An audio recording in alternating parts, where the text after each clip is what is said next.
Greater Hyderabad नगर निगम चुनाव के रुझान लगातार आ रहे हैं सबके सामने और टीआरएस बड़ी पार्टी बनकर उभर रही है, लेकिन इस बीच राजनीतिक प्रतिक्रियाएं भी जारी हैं। चलिए आपको दिखा देते हैं कुछ ऐसी ही प्रतिक्रियाएं। भाई मैं जब कार्रवाई करता हूं तब तो हाय तौबा करते हैं पार्लियामेंट में, देखा नहीं है आपने कितनी बड़ी आवाज में रोते हैं। और एक बार लिख कर मुझे दे दे, बांग्लादेशी और रोहिंग्या को निकालना है, बाद में मैं करता हूं, जरा लिख कर देने के लिए बोल दीजिए उनको।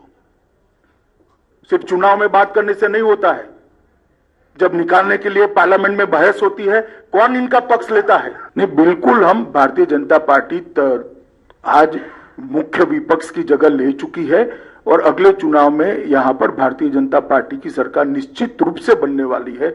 और इसके लिए हमारा तो कार्यकर्ताओं का योगदान है, जनता का सपोर्ट है, मगर केसीआर का भी बहुत सपोर्ट है। जिस प्रकार से वो सरकार चला रहे हैं तो वो यहाँ की जनता भारतीय जनता पार्टी की ओर तेजी से बढ़े। एक सवाल फिर से श्रीमान चंद्रशेखर राव जी से पूछना चाहता हूं, ये मजलिस के साथ आप जो समझौता करते हो इसमें हमें कोई आपत्ति नहीं है,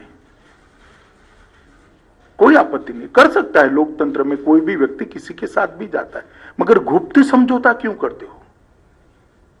इतनी हिम्मत क्यों नहीं है कि मजलिस के साथ खुलेआम सीट शेयरिंग कर लड़े? एक कमरे के अंदर इलू इलू कर आप सीटें बांटते हो।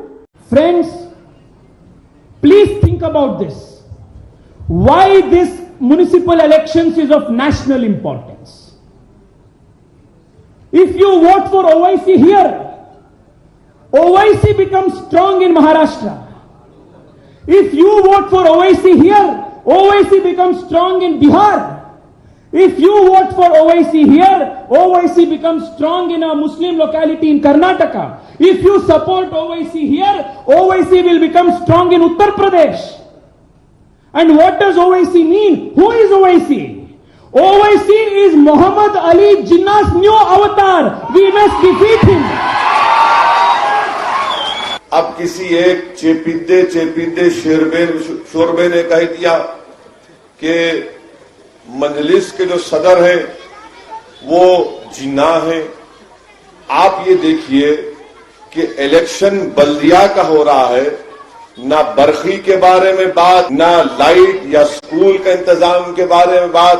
अगर इन तमाम लोगों को कोई मर्द नजर आता है तो असदुद्दीन ओवैसी नजर आता है। एस्टॉनिश्ड मेरे आने के पहले ये कहा गया कि गली के चुनाव के लिए राष्ट्रीय अध्यक्ष आ रहा है। Now you understand the mentality, you understand the mentality of the leader. It is a disrespect to the electorate of Hyderabad. That is what we have to understand. In democracy, Hyderabad गली है और अगर आपको दिखती है तो आपको दिखे।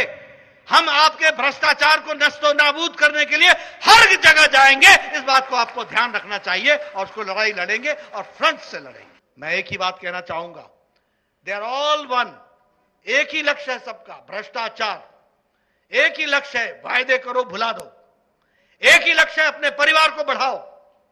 बताइए ये सारी पार्टियां परिवार को बढ़ा रही हैं कि नहीं बढ़ा रही हैं? एक परिवारवाद का जाल बिछ रहा है कि नहीं बिछ रहा है? इंडियन नेशनल कांग्रेस भी इससे बाहर और अछूती नहीं है।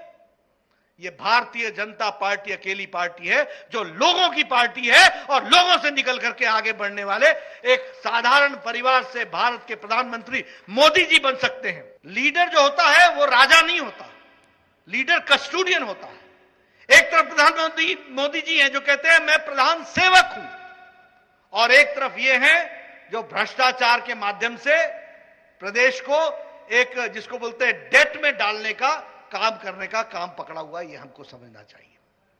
इसलिए मैं आपसे ये निवेदन करने आया हूं, हैदराबाद की तस्वीर बदलनी है कि नहीं बदलनी है? हैदराबाद की चमक में आपको ऑल इंडिया सेंट्रल गवर्नमेंट के स्कीम्स दिखते हैं कि नहीं दिखते हैं? मेट्रो दिखता है कि नहीं दिखता है? Full support from the central government से मिला कि नहीं मिला?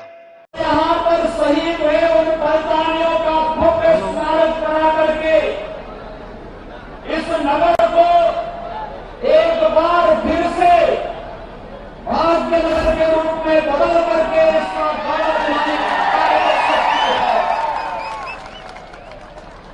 जो लोग आज भी निकाय साई के पद चिन्ह का अनुसरण करके यहाँ के नागरिकों का शोषण कर रहे हैं, यहाँ के विकास को बाधित कर रहे हैं, यहाँ पर भ्रष्टाचार फैला करके यहाँ के आम जन की भावनाओं को रोकने का कार्य कर रहे हैं। जो शख्स जिस शहर को निस्बत हैदर कर्रार से है, उस शहर के नाम को तब्दील करने की बात कर रहा है, इंशाअल्लाह ताला उनकी नस्लें खत्म हो जाएंगी, नाम तब्दील नहीं होगा इंशाअल्लाह ताला।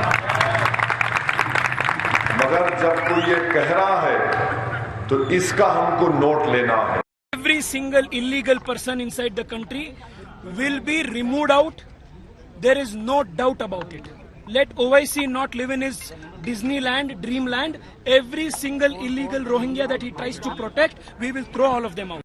చెప్తున్నా సున్నా అక్బరుద్దీన్, एक बार बीजेपी का गवर्नमेंट आंदे, तेरे को, तेरे भाई को, तेरा पूरे MIM पार्टी को मेरे जूते के पास लगा दो, मेरे जूते के नीचे लगा दो, समझा?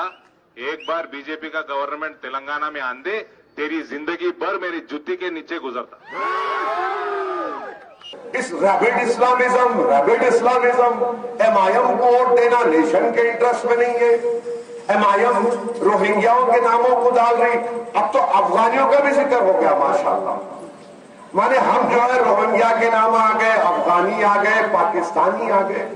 अरे कहां ये बात साफ जाहिर कर रही है कि बीजेपी फ्रस्ट्रेशन का शिकार हो चुकी है, बुखलाहट का शिकार हो चुकी है, और बीजेपी इस बल्दिया के इलेक्शन में अपनी शिकस्त को तस्लीम कर चुकी है इंशाअल्लाह। जितना इस मुल्क पर माथे पे तिलक लगाने वाले का हक है, उतना ही सर पे टोपी पहनकर चेहरे पे सुन्नत पालने वाले का भी है। इस मुल्क पर पगड़ी पहनने वाले ईसाई का भी, सिख का भी है, गले में सलीब लटकाने वाले ईसाई का भी है, पारसी का भी है। ये मुल्क किसी की एक की बाप की जागीर नहीं है। एक TRS और MIM are two faces of the same coin. आप ऐसे टॉस कर दो, हेड्स भी आए टेल्स भी आए, कोई फर्क नहीं पड़ता है। Heads I win, tells you lose, यही होता है।